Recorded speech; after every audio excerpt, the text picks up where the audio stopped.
para você entender esse vídeo de agora, você assista o vídeo anterior. Por quê?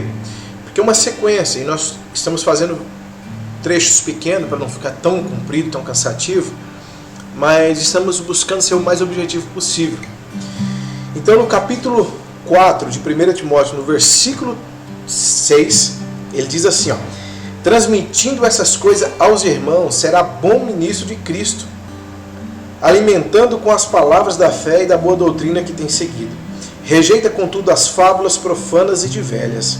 Exercita-te a ti mesmo na piedade, pois o exercício físico para pouco aproveita, mas a piedade, que é o amor, para tudo é proveitosa, tendo a promessa da vida presente e da que há de vir. Olha só o que a comparação do apóstolo Paulo. Ele disse que o exercício físico para pouco se aproveita. Analisa comigo, nos tempos que nós vivemos hoje, onde a obesidade e várias outras enfermidades que provém da obesidade está aí em auge, o apóstolo Paulo fala que o exercício físico para pouco se aproveita. Isso é uma comparação, às vezes a pessoa pode entender errado. Mas se para nós hoje o exercício físico é de extrema importância para o nosso corpo físico, para o nosso organismo, agora ele quis dizer, imagina o amor, como na minha versão aqui diz piedade. Se o exercício físico, que é excelente, pouco se aproveita, imagine então a piedade, imagine então o amor.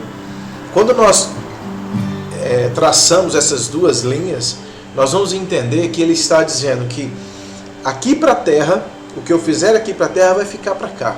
Por isso que o exercício físico se refere aqui. Mas se eu alinhar o meu coração com as coisas que são do alto, eu vou ter um benefício tanto nessa vida como na vindoura. Então entenda comigo, não é deixar um de lado para viver o outro. Você precisa fazer uma comparação, uma junção. Se é importante o exercício físico, quanto mais a piedade, quanto mais o amor, porque esse vai refletir na eternidade para mim e para você. Fiel é essa palavra e digno de toda aceitação, pois é para isso que trabalhamos e lutamos, porque esperamos no Deus vivo, que é o Salvador de todos os homens, principalmente do fiel. Então Deus vai salvar muita gente, mas os primeiros da lista serão os fiéis. Por isso que nós devemos, ele começa aqui, fiel é essa palavra e digna de toda aceitação. Nós precisamos entender isso. Manda essas coisas e ensina. Paulo disse para Timóteo, se você fizer isso, se você pegar essa linha de raciocínio, como nós falamos no vídeo anterior, e se você rejeitar as questões tolas, as fábulas, tem pessoas que às vezes ele é tão místico dentro do reino que ele não pode ver um número. Ele viu o número 7, eu vou entrar nessa porta porque é o número 7. Sim, Deus ele testificou muitas coisas no Velho Testamento, com sinais. Mas se você pegar o que Paulo escreveu para os Coríntios, ele falou assim, olha, os sinais são para os incrédulos. Então por que Deus fazia por intermédio de sinais? Porque lá no Velho Testamento, o Espírito Santo ainda não havia vindo para habitar dentro de mim, dentro de você. Então hoje não é mais por sinais, hoje é por fé. Então nós não podemos abandonar a fé. Tudo, Paulo falou em Romanos, tudo que não provém da fé é pecado. Então nós precisamos aplicar o nosso coração para entender essa fé que o próprio Paulo fala. Nós precisamos entender essas instruções. Isso aqui não é coisa para você ler um dia, dois, isso aqui é coisa para você meditar, é coisa para você aprofundar, para que de fato nós não sejamos enganados. O objetivo de Paulo escrever essas cartas para Timóteo foi para que Timóteo não fosse enganado por ele mesmo e por pessoas que rodeavam ele, que traziam algumas doutrinas. Por exemplo, os cristãos evangélicos, eles julgam os cristãos católicos por ter uma imagem em casa. Mas, às vezes, o cristão evangélico, ele idolatra um chamado, ele idolatra um pastoreio, se acontece algo na vida dele, ele cria aquilo como base. Então aconteceu um milagre naquele dia, vai ser tudo igual. Então acaba trazendo o que? O misticismo para dentro da sua vida espiritual. Então a instrução de Paulo aqui, quando ele fala rejeita contudo as fábulas e tudo mais, ele está dizendo para nós não criarmos um sistema dentro da graça. Ele está dizendo para nós sermos santos e irrepreensíveis, para que nós não venhamos a criar um sistema dentro da graça. Observação, uma vez eu estava orando e eu disse para Deus: Deus, faz igual o Senhor fez aquele dia.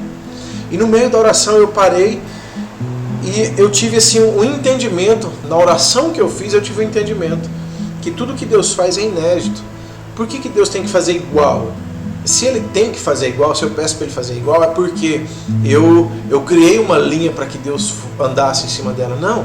Se tudo que Deus faz é inédito, pode ser a mesma coisa, mas de maneira diferente. Se você observar, às vezes, Jesus curou um cego. Veja, outro dia Ele cuspiu no chão e passou no olho do camarada para fazer o mesmo processo de cura, mas Ele usou um meio diferente. Então, assim, não queira doutrinar a Deus dentro daquilo que você acredita. Se aconteceu daquele dia, daquele jeito, não necessariamente que vai acontecer igual, mas que a sua fé vai trazer o resultado. Jesus sempre falou para as pessoas: a tua fé te salvou, a tua fé te curou. E esse é o grande segredo, que nós sabemos, mas grande parte das vezes a gente faz o quê? A gente esquece, porque a gente acaba colocando uma fábula no meio, ou a gente acaba criando o nosso próprio castelinho, ou criando um segmento, e a gente tem aquilo por verdade.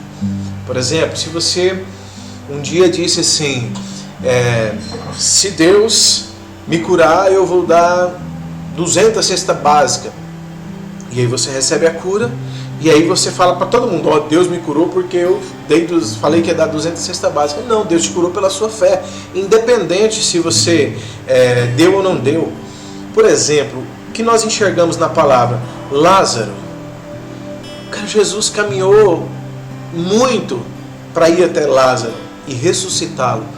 Você não vê em nenhum dos evangelhos, em nenhuma das cartas que os apóstolos escreveram, que Lázaro seguiu Jesus. Você não vê isso. Então, se não tem um relato dessa natureza, porque tem a oferta da viuvinha pobre lá, tem a passagem do jovem rico, que eram pessoas, entre aspas, insignificantes, no sentido de que não caminhavam com Jesus, não era amigo. A Bíblia não enfatiza como amigo. A viúva mesmo, o jovem rico, não cita nenhum nome deles, né? Cita uma característica deles, mas Lázaro não, fala o nome dele. Jesus era de dentro da casa de Lázaro.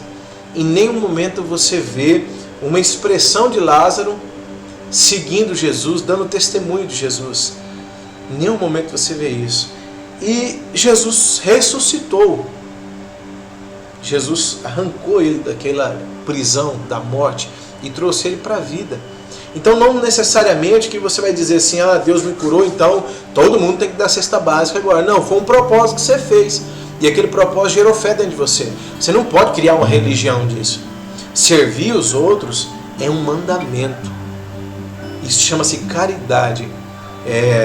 Cornélio ele foi enxergado por Deus por causa das esmolas que ele dava. Se você analisar lá em Atos, está escrito isso. Então, não é pelo que você promete ou que você faz, é pelo que você crê. E talvez esse mecanismo, que eu usei o exemplo da cesta básica, serviu para acionar uma fé que tinha dentro de você, que você não conseguiria acioná-la se não fosse dessa maneira, desafiando você. É simples assim. E isso não é uma religião, isso é palavra, porque tudo que não provém da fé é pecado. Então, o que é uma religião? Religião é tudo aquilo que você coloca entre você e Deus. Eu tenho aqui uma garrafa de café. Eu amo café, ela está aqui do meu lado. Mas se eu colocar o café entre eu e Deus, o café se tornou uma religião para mim, essa garrafa aqui. Então tudo que se tornar um mediador ou um intermediador entre eu e Deus se torna uma religião. Porque eu tenho que passar por algo para ir aonde eu tenho livre acesso. Porque eu não tenho convicção e certeza suficiente que já foi me dado o livre acesso. Simples assim.